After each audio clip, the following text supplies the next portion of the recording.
Hello everyone, Anita here and welcome to another art chat. Today we're continuing from last week's lesson, I suppose, kind of like a little workshop on color mixing. And if you don't know what I'm talking about, then you should definitely watch the video from last week. There is a link in the video description. And last week we made a watercolor palette chart. And today we're going to be doing some watercolor mixing. And so as you can see, I've prepared a little template for myself. They are 2 grids on an A4 template, and they are 3 slots by 5 slots, so there will be 5 different shades of between the colors. We're gonna talk about it a little bit later, but for now I've made this little template for myself. I just drew it on a regular copy printer paper just to kind of plan it. And then I transferred it onto a 300-gram Bristol paper so that it was a little bit more sturdy, and I will use it as a template so that every single chart I make is consistent and it looks really, neat. And then I'm outlining the grids, the little boxes, with my regular fine liner, so to keep it consistent with the watercolor chart from last week.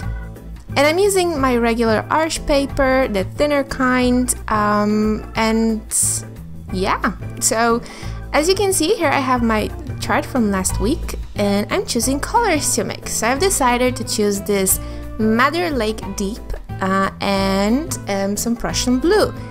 I really like that blue and I wanted to mix some purples, and I hope for nice purples.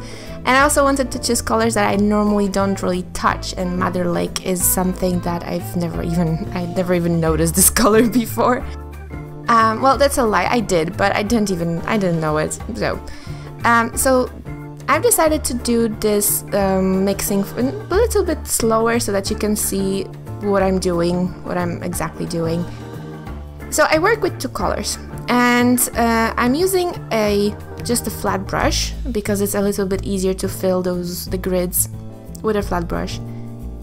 And I'm just, for the first grid, I'm using just pure color out of the pan, very saturated, very dark, just the darkest possible that I can make. And then I'm putting my brush in the water, just wiggling it a little bit, not really cleaning it, just getting some water so that I can fill my next box with a color that's a little bit lighter. And as you can see, I'm trying to do it as flat as possible, yet again, because that's my style of painting. I'm doing the same thing for the third shade, just kind of wiggling it a little bit. And as you can see, the second box and the last box are pretty similar, and I wasn't very happy. So I've decided to take a little bit of that color away from the last box. And I'm using a little bit more water, just evening it out, because the point is to see what are the possibilities, what are the possible shades of the color of the first box, of the color in the first box. and then I'm drying, and then I'm cleaning my brush completely. It is a very thick brush. It's not actually a watercolor brush, but it was the only flat brush I had, so it's okay for these kind of painting. And then I'm taking on my brush, really saturating it with the blue, and I'm going at the very bottom of my chart. And it doesn't matter if you start with one color at the bottom, other at the top, just on the opposite sides. So I'm doing exactly the same thing. The first box is very saturated and this color is very staining, so it was a pure pleasure to paint with it. Then I am wiggling my brush within the water just a little bit, leaving some of the pigment behind, and using this more lighter version in my second box.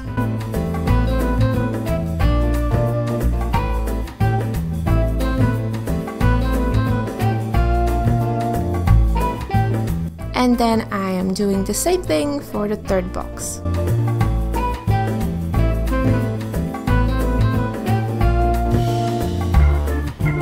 So now I have my 2 colors on the opposite side of the grid.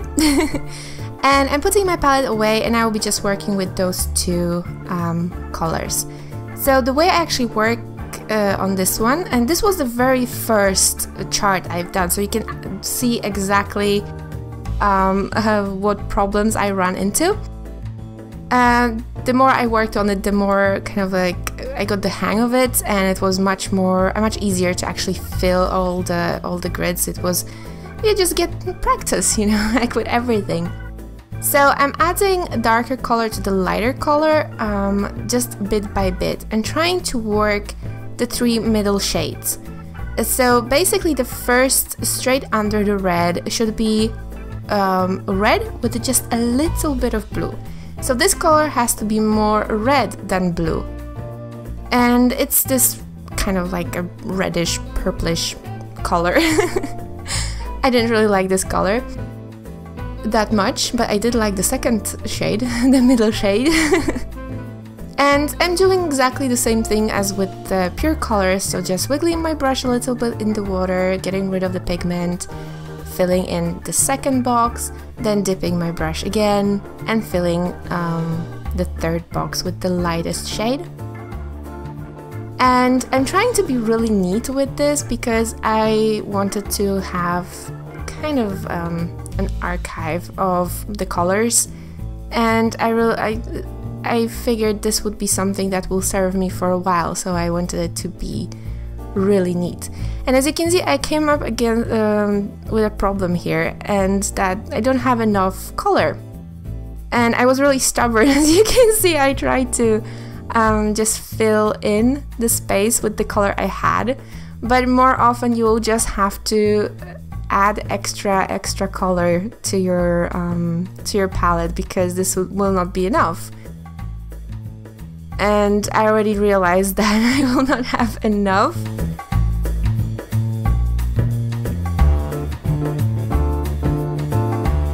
And I'm trying to kind of, it's really easy to go over the color yet again to get a darker shade. So as you could see there, I went over the first box again and I got a little bit of darker shade.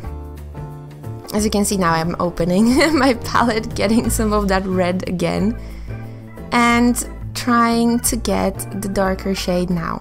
So I'm getting a kind of like a gradation of color from the red to the blue.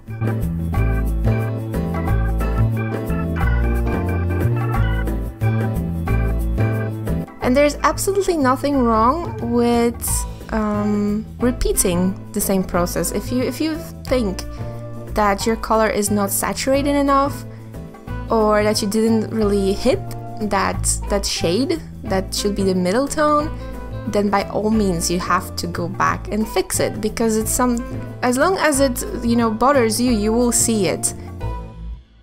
This is something that you're making for yourself, and so it should fit whatever you think is best. And I immediately felt that fixing that middle tone was a good decision, because it really made a difference. It really became much more saturated, and it filled the grid much better than just what I had before. So the next shade is more blue than red, so that, you know, it's basically the blue with a little bit of red.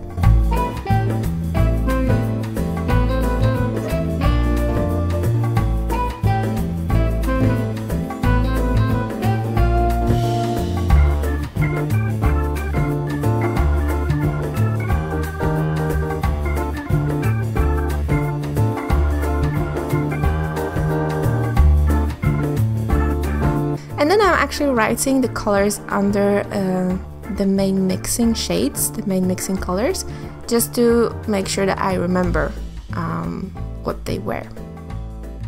And that's pretty much it. That's all there is to it. As you can see now, I'm filling in different colors, and I've decided to speed this part up because you've already seen it in the first one. There's absolutely nothing different between the first chart and these except the colors.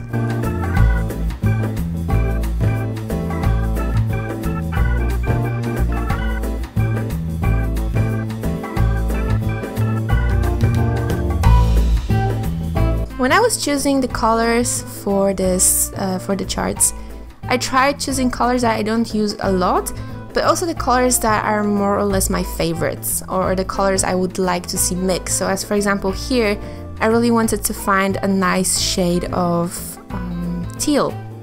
And so I've mixed the cerulean blue with a green that I've never used before, at least very rarely.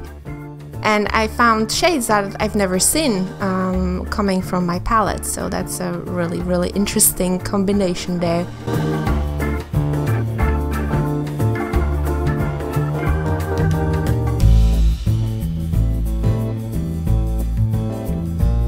And I just kept filling in the spaces. I had a stream in the background and some videos, some music, and then just kept filling the space after space, trying to find combination and get excited about the combinations. I was really excited about this combo of the magenta pink, the rose with a weird name, and I believe this is the burnt sienna.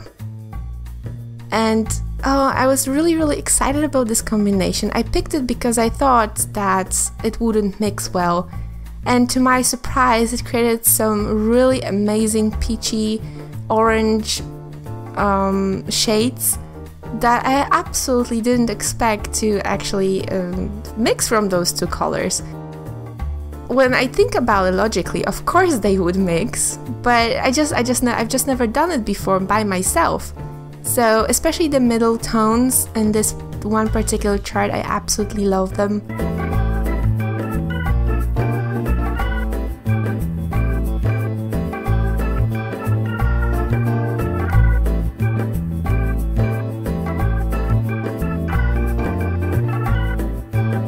As the last thing, I thought I would show you actually a little bit of a live footage from the actual swatches that I made, because they're so pretty. I can't stop looking at them. I have only a few of them. I'm gonna go through them because that's actually the only A4 pieces of paper that I had laying around. So I might still, and actually these are pretty time consuming, so this is plenty for now. I'll definitely do more a bit later.